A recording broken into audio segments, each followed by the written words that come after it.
داستان ایمان فروشوں کی پارٹ 16۔ ارارا کو گھوڑے پر ڈالے ہوئے جب وہ دو حبشی اتنی دور نکل گئے جہاں انہیں تعاقب کا خطرہ نہ رہا تو انہوں نے گھوڑے روک لیے۔ لڑکی ایک بار پھر آزاد ہونے کو تڑپنے لگی۔ حبشیوں نے اسے کہا کہ اس کا تڑپنا بیکار ہے، اب اگر اسے وہ آزاد بھی کریں گے تو اس ریگستان میں زندہ نہیں نکل سکے گی۔ انہوں نے یہ بھی کہا کہ اسے بے آبرو نہیں کرنا چاہتے، اگر ان کی نیت ایسی ہوتی تو اس کے ساتھ وحشیوں جیسا سلوک کر چکے ہوتے۔ ارارا حیران تھی کہ انہوں نے اسے چھیڑا تک نہیں تھا۔ انہیں تو جیسے احساس ہی نہ تھا کہ اتنی دلکش لڑکی ان کے رحم و کرم پر ہے۔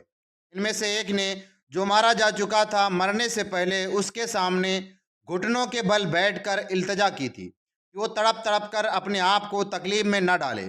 ارارا نے ان سے پوچھا کہ اسے کہاں لے جایا جا رہا ہے، تو اسے جواب دیا گیا کہ وہ اسے آسمان کے دیوتا کی ملکیت بنانے کے لیے لیے جا رہے ہیں۔ انہوں نے لڑکی کی آنکھوں پر پٹی باندھ دی اور اٹھا کر گھوڑے پر بٹھا دیا۔ اس نے آزاد ہونے کی کوشش ترک کر دی۔ اس نے دیکھ لیا تھا کہ یہ کوشش بیکار ہے۔ گھوڑے چل پڑے اور ارارا ایک حبشی کے آگے گھوڑے پر بیٹھی ہچکولے کھاتی رہی۔ ایک جگہ رک کر اس کے منہ میں پانی ڈالا گیا اور گھوڑے چل پڑے۔ بہت دیر بعد ارارا نے محسوس کیا کہ رات ہو گئی ہے۔ گھوڑے رک گئے۔ اس وقت تک اس نازک لڑکی کا جسم مسلسل گھوڑ سواری سے ٹوٹ رہا تھا۔ دہشت سے اس کا دماغ بیکار ہو گیا تھا۔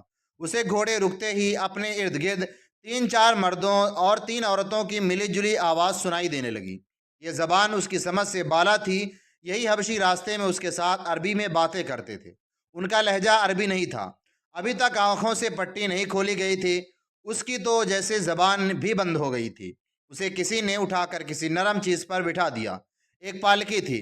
پالکی اوپر کو اٹھے اور اس کا ایک اور سفر شروع ہو گیا۔ اس کے ساتھ ہی دب کی ہلکی ہلکی گونجدار تھاپ سنائی دینے لگی اور عورتیں گانے لگیں۔ اس گانے کے الفاظ وہ نہ سمجھ سکی تھی۔ اس کے لہجے میں جادو کا اثر تھا۔ یہ اثر ایسا تھا جس نے ارارا کے خوف میں اضافہ کر دیا، لیکن اس خوف میں ایسا تاثر بھی پیدا ہونے لگا جیسے اس پر نشہ یا خمار طاری ہو رہا ہو۔ رات کی کھنکی خمار میں لذت سی پیدا کر رہی تھی۔ ارارا نے یہ چاہتے ہوئے کہ وہ پالکی سے کود جائے اور بھاگ اٹھے اور یہ لوگ اسے جان سے مار دیں، اس نے ایسی جرات نہ کی۔ وہ محسوس کر رہی تھی کہ وہ ان انسانوں کے قبضے میں نہیں بلکہ کوئی اور ہی طاقت ہے جس نے اس پر قابو پا لیا ہے اور اب وہ اپنی مرضی سے کوئی حرکت نہیں کر سکے گی۔ وہ محسوس کرنے لگی کہ پالکی کی بردار سیڑھیاں چڑھ رہا ہے۔ وہ چڑھتے گئے۔ کم و بیش 30 سیڑھیاں چڑھ کر وہ ہموار چلنے لگے۔ چند قدم چل کر رک گئے۔ پالکی زمین پر رکھ دی گئی۔ ارارا کی آنکھوں سے پٹی کھول کر کسی نے اس کی آنکھوں پر ہاتھ رکھ لیا۔ تھوڑی دیر بعد ان ہاتھوں کی انگلیاں کھلنے لگیں اور لڑکی کی روشنی دکھائی دینے لگی۔ آہستہ آہستہ ہاتھ اس کی آنکھوں سے ہٹ گئے۔ وہ ایک ایسی عمارت میں کھڑی تھی جو ہزاروں سال پرانی نظر آتی تھی۔ گول ستون اوپر چلے گئے تھے۔ ایک وسیع ہال تھا جس پر فرش روشنیوں میں چمک رہا تھا۔ دیواروں کے ساتھ ڈنڈے سے لگے ہوئے تھے اور ڈنڈوں کے سروں پر مشالوں کے شعلے تھے۔ اندر کی فضا میں ایسی خوشبو تھی جس کی مہک اس کے لیے نئی تھی۔ دب کی ہلکی ہلکی تھاپ اور عورتوں کی آواز سنائی دے رہی تھی۔ یہ تھاپ اور لے حال میں ایسی گونج پیدا کر رہی تھی جس میں خواب کا تاثر تھا۔ اس نے سامنے دیکھا ایک چبوترا تھا جس کی 8-10 سیڑھیاں تھیں۔ چبوترے پر پتھر کے بت کا منہ اور سر تھا۔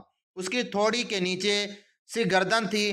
تھوڑی کے ماتھے تک یہ پتھر کا چہرہ قداور انسان سے بھی 2 فٹ اونچا تھا۔ منہ کھلا ہوا تھا جو اتنا چوڑا تھا کہ ایک آدمی ذرا سا جھک کر اس میں داخل ہو سکتا تھا۔ منہ میں سفید دانت بھی تھے۔ یوں لگتا تھا جیسے چہرہ قہقہے لگا رہا ہو۔ اس کے دانتوں کانوں سے ڈنڈے نکلے ہوئے تھے جن کے باہر والے سروں پر مشالیں جل رہی تھیں۔ اچانک اس کی آنکھیں جو کم و بیش گز گز بھر چوڑی تھیں چمکنے لگیں۔ ان سے روشنی پھوٹنے لگی۔ عورتوں کے گیت کی لے بدل گئے۔ دب کی تھاپ میں جوش پیدا ہو گیا۔ پتھروں کے منہ کے اندر روشنی ہو گئی۔ لمبے لمبے سفید چگے پہنے ہوئے 2 آدمی جھک کر منہ سے باہر آئے۔ منہ کے آگے 3 سیڑھیاں تھیں۔ ان آدمیوں کا رنگ سیاہ اور سروں پر پرندوں کے لمبے لمبے رنگ برنگے پر بندھے ہوئے تھے۔ منہ سے باہر آ کر ایک قائد دائیں اور ایک بائیں طرف کھڑا ہو گیا۔ تھوڑی دیر بعد پتھر کے منہ سے ایک اور آدمی نمودار ہوا۔ وہ بھی جھک کر باہر آیا۔ وہ ذرا بوڑھا لگتا تھا۔ اس کا چہرہ سرخ رنگ کا تھا اور اس کے سر پر تاج تھا۔ ایک سانپ جو مصنوعی تھا اس کے دائیں کندھے پر کنڈلی مارے اور پن پھیلائے بیٹھا تھا اور ایک بائیں کندھے پر دونوں سپاہیوں کے رنگ سیاہ تھے۔ ارارا پر ایسا رعب طاری ہوا کہ حسن ہو کے کھڑی رہی۔ یہ آدمی جو اس قبیلے کا مذہبی پیشوا یا پروہت تھا، چبوترے کی سیڑھیاں اتر آیا۔ وہ آہستہ آہستہ عرارہ تک آیا اور دونوں گھٹنوں فرش پر رکھ کر اس لڑکی کے دونوں ہاتھ اپنے ہاتھوں میں لے کر چومے۔ اس نے لڑکی سے عربی زبان میں کہا، تم وہ ہو خوش نصیب لڑکی جسے میرے دیوتا نے پسند کیا ہے، ہم تمہیں مبارکباد پیش کرتے ہیں۔ عرارہ بیدار ہو گئی۔ اس نے روتے ہوئے کہا، میں کسی دیوتا کو نہیں مانتی، اگر تم دیوتاؤں کو مانتے ہو تو میں تمہیں انہی کا واسطہ دے کر کہتی ہوں، مجھے چھوڑ دو، مجھے یہاں کیوں لائے ہو؟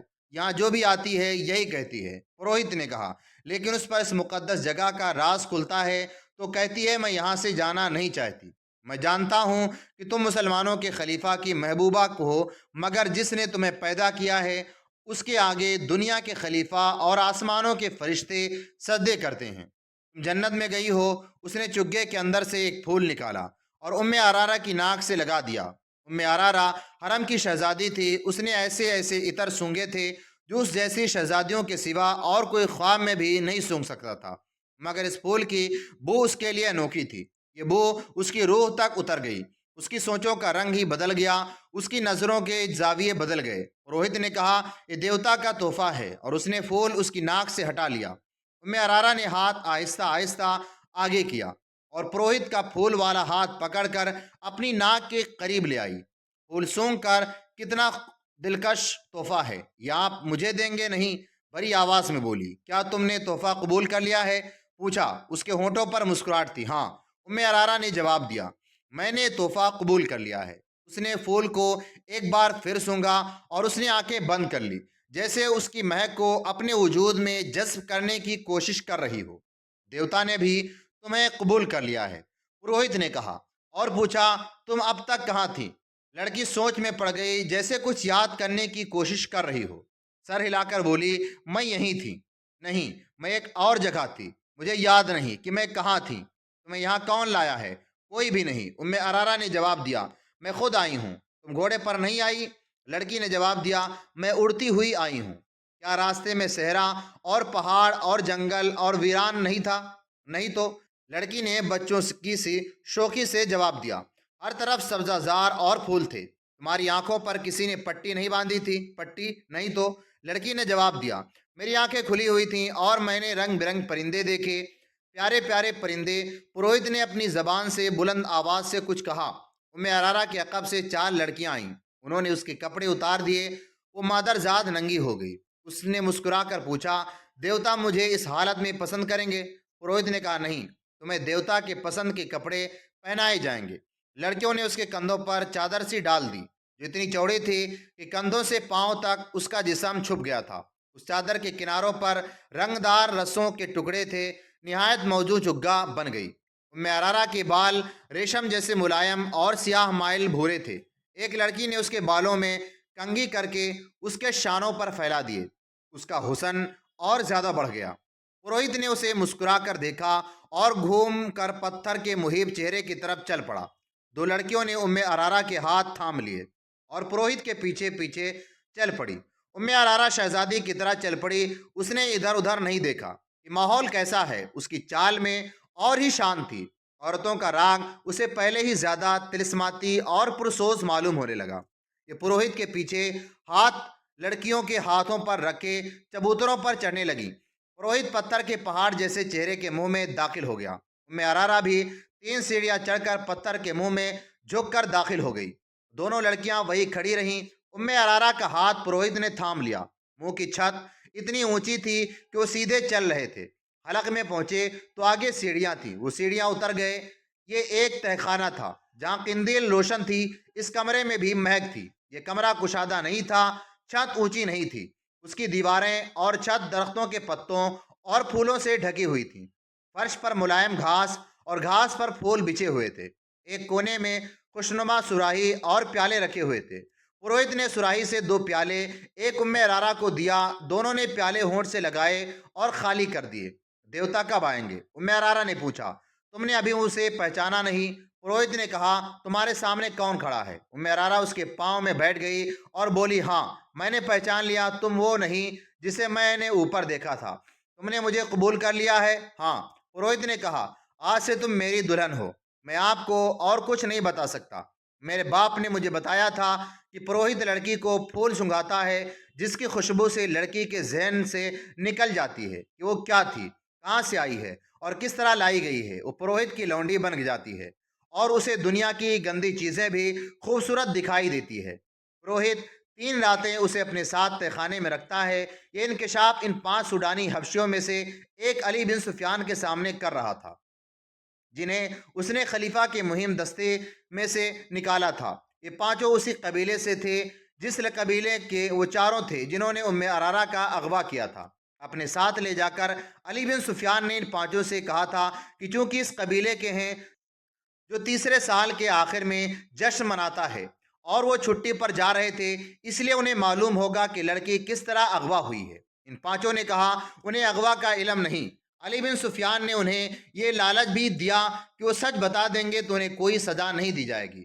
پھر بھی وہ لا علمی کا اظہار کرتے رہے۔ اس قبیلے وہ وحشیانہ مجاز اور خونخواری کی وجہ سے مشہور تھا۔ انہیں سزا کا ذرہ بر ڈر نہ تھا۔ 5 بہت دلیری سے کام کر رہے تھے۔ آخر میں علی بن سفیان کو وہ طریقے آزمانے پڑے جو پتھر کو بھی پگھلا دیتے تھے۔ 5 کو الگ الگ کر کے علی بن سفیان انہیں اس جگہ لے گیا جہاں چیخیں اور آوازیں کوئی نہیں سنتا تھا۔ مسلسل اذیت اور تشدد سے کوئی ملازم مر جائے تو کسی کو پرواہ نہ ہوتی تھی۔ یہ 5 سوڈانی بڑے ہی سخت جان معلوم ہوتے تھے۔ وہ رات بھر اذیت سہتے رہے۔ علی بن سفیان رات بھر جاگتا رہا۔ آخر میں انہیں اس امتحان میں ڈالا گیا جو آخری حربہ سمجھا جاتا تھا۔ یہ تھا چکر شکنجا۔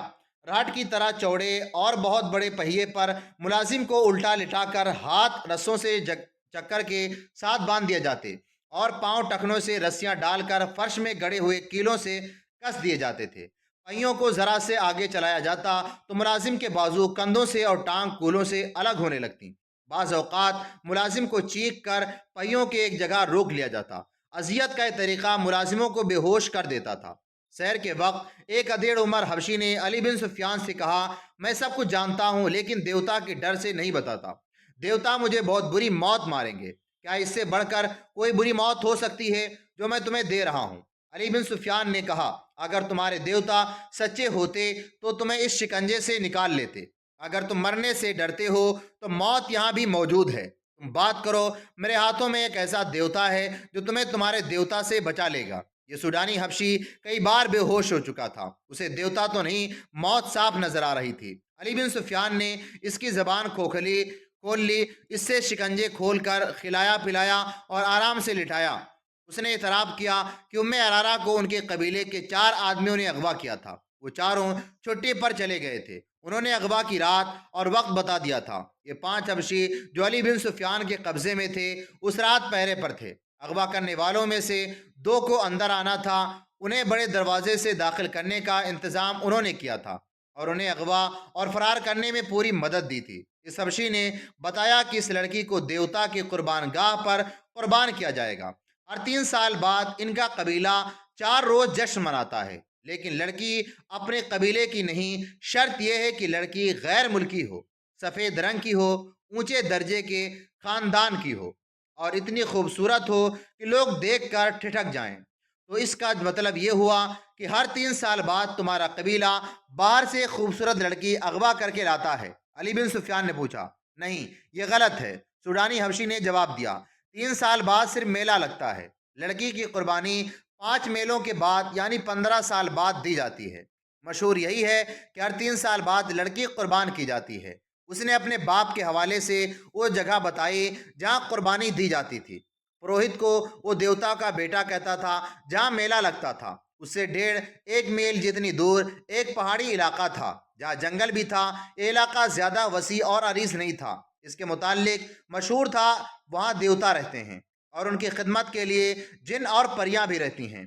لوگ اس لیے یہ باتیں مانتے تھے کہ ہر طرف صحرا اور اس میں جزیرے کی طرح کچھ علاقہ پہاڑی اور سرسبز تھا۔ قدرت کا ایک عجوبہ تھا، یہ دیوتاؤں کا مسکن ہی ہو سکتا ہے۔ اس علاقے میں فرعونوں کے وقت کے کھنڈر تھے۔ وہاں ایک جھیل بھی تھی جس میں چھوٹے مگر مچھ رہتے تھے۔ قبیلے کا کوئی آدمی سنگین جرم کرے تو اسے اس کے حوالے کر دیا جاتا تھا۔